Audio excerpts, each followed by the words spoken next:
ដូចរូបបងដែលរស់គ្មានរូបស្រីសូមលាហើយក្តីស្នេហាពេលមេឃខ្យល់ទុកខ្ញុំយំរាល់ថ្ងៃយំស្ដាយយំណាត់ចរណៃអ្វីដែលយើងបានសាងរួមគ្នាស្ដាយពេលវេលាដែលត្រឡាញ់អូនស្ដាយបេះដូងដែលថត់ជាប់រូបអូនស្ដាយទឹកភ្នែកដែលហូបរនួលអូនស្ដាយការមួយតងដែលអូនជន់ឈ្លី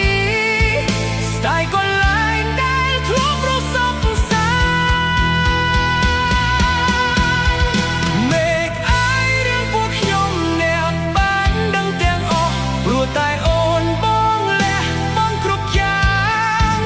ហូបសំណាងខ្ញុំមិនបានអរដូចគេសូមលាហើយស្នេហ៍លាលុះអោសា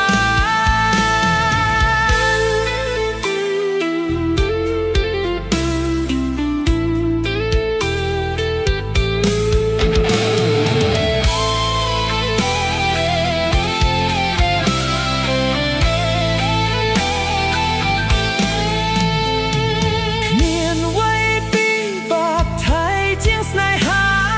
ទោះខំរក្សាយ៉ាងណាក៏មិនអាចខាត់បេះដូងអូនបានដើម្បីកលយានអ្វីក៏បងឲ្យដែរបងឲ្យទាំងចិត្តនិងបេះដូងបងតែអ្វីដែលអូនបានឲ្យបងវិញគឺទុកទងនឹងភាពឈឺផ្សាលោកនេះអ្នកណាឈឺចាប់ដូចបងការឈឺចាប់របស់រូបបងមកចាប់ហើយមេឃើយសូមអ្នកគុំសាច់ខ្ញុំអីបើមានស្នេហាខ្វះចិត្តថែតីសូមកុំឲ្យមានអីវាលអជា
មេឃអើយសូម